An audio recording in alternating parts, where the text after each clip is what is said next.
It's been a year since the PS5 and the Xbox Series X and S hit the market. Now let's find out if it's been worth it after a whole year.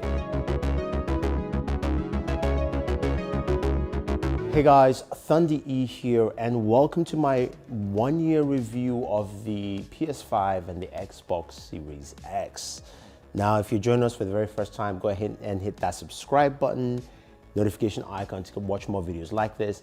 And I also want to give a big shout out to our sponsor of this video, Seagate, because they make some awesome hard drives, which I use for a lot of my PC builds.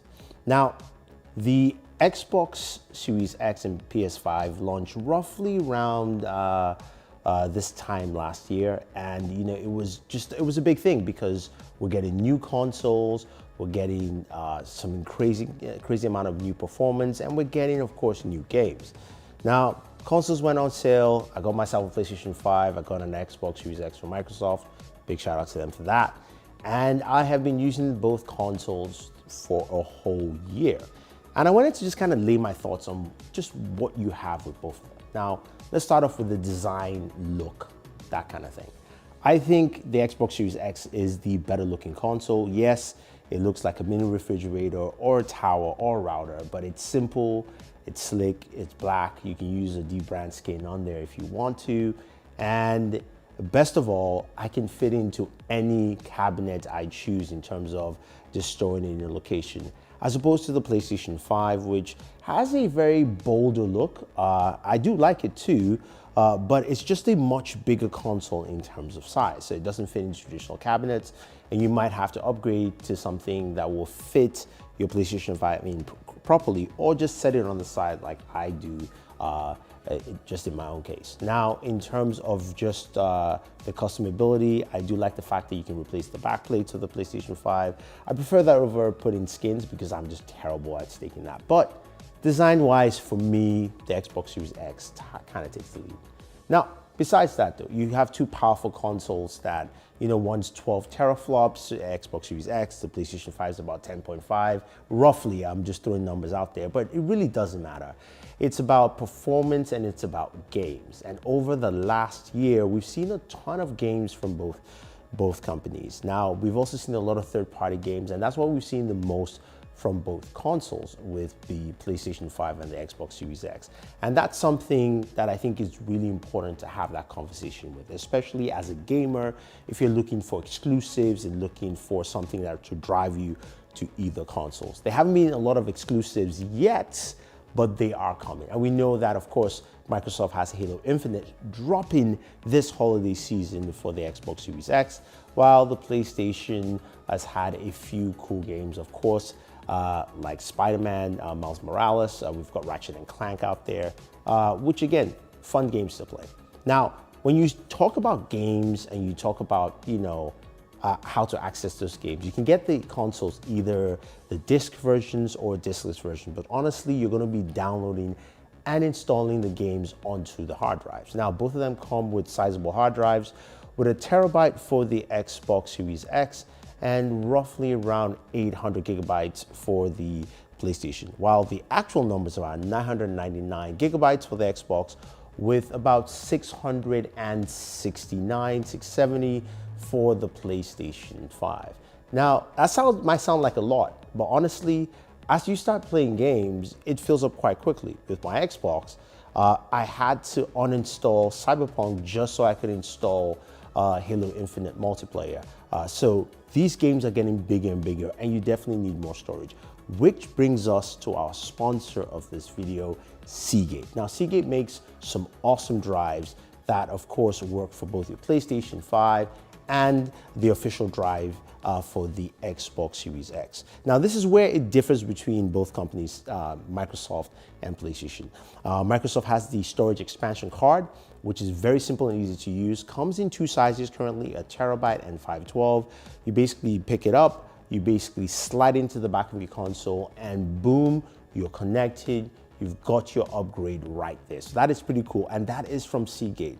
Now, for the PlayStation 5, you can get your own NVMe hard drive, something that is PCIe 4, and that is something that Seagate provides with their FireCooler 530 with heatsink. I really love this drive because the heatsink is very important because you're going to need it since your PlayStation has an enclosure for your storage.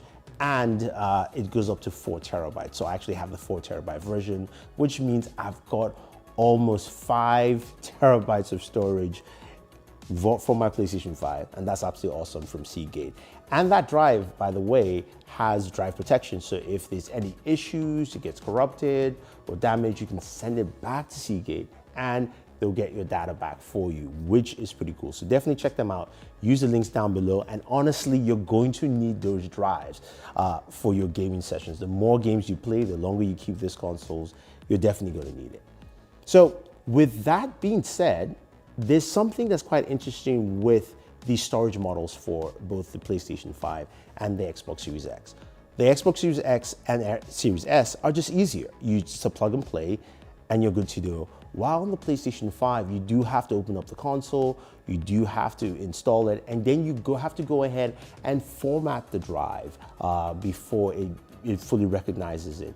Granted, that will give you more storage options, maybe a better bang for your buck in terms of you adding a bigger drive, but that lends to what the Xbox Series X does well, the ease of use overall. Now, the other side to, of course, gaming is the controllers. Both of them have new controllers, or should I say new and an updated controller. The PlayStation 5 controller is brand new. It's different, it's better, it's the best thing I've seen from PlayStation. It's a very comfortable controller to use and hold. I do like the haptic feedback and just the sensory overload you get from the controller, and I wish more developers who use it and will showcase it in their games. Will have to wait and see. But honestly, this is a solid controller. Now, the updates have been very good, improving the battery life on the controller, and I do like that as well. Now, the Xbox controller is a standard Xbox controller.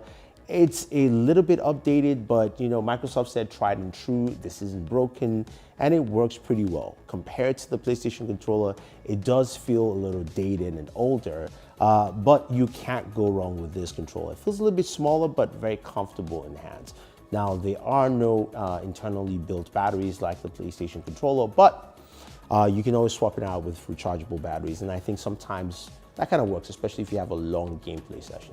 So let's jump into the games. There's so many games in these consoles, and there are many games you can pick from. For myself, I have Ghost of Tsushima, which is a PlayStation 4 game, God of War, I've got Street Fighter, I have Second Son, I have Spider-Man Miles Morales.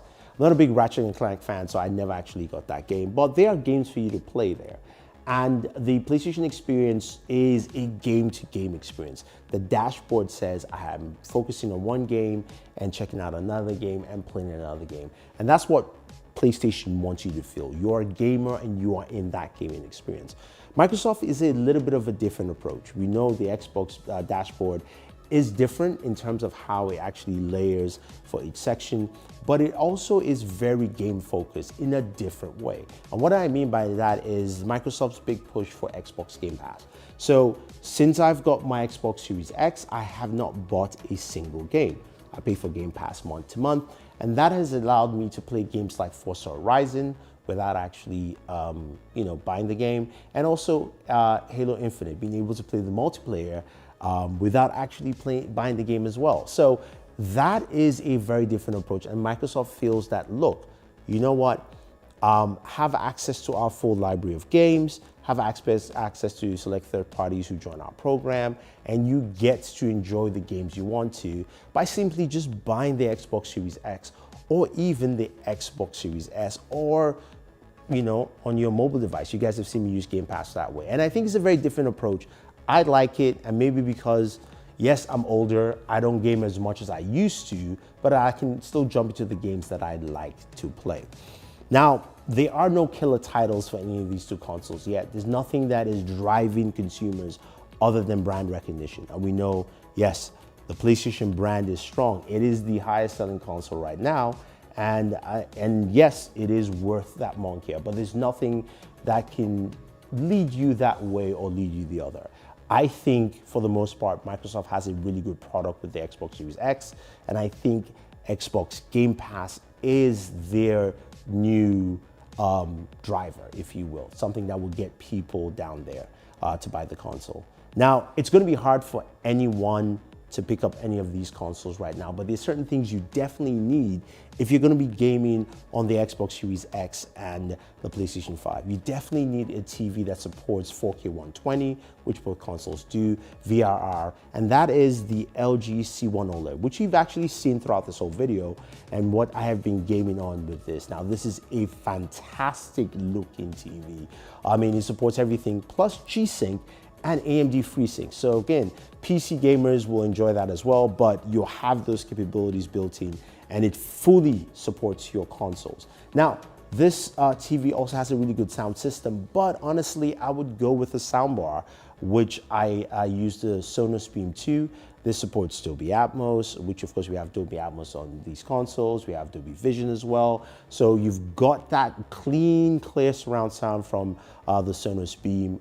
And Sonos speakers are fantastic. They really do a good job of just making the game sound good. But honestly, just take a listen for yourself. Subway worker guy? Yeah. Turns out he's off with a prowler. Long story. Wait, prowler?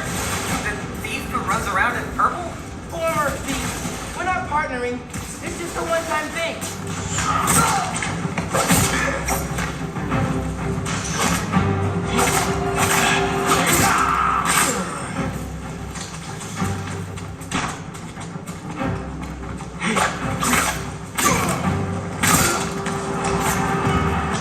All right, so that being said, there's been a lot I've talked about with both consoles, and I think they are fabulous.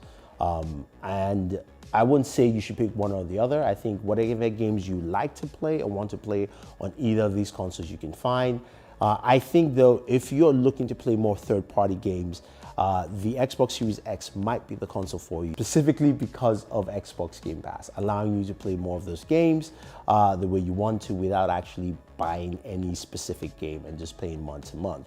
Now, if you don't want to spend all that money for either the Xbox Series X or the PlayStation 5, then the Xbox Series S might be the console for you. I've said this before in a previous video that this is currently right now a better buy than the PlayStation 5. And I still stand by it. I think it's still a better buy than the Xbox Series X because it does a lot of what that console does in terms of VRR support. It doesn't do 4K 120, but you do have 1080p 120 on the console.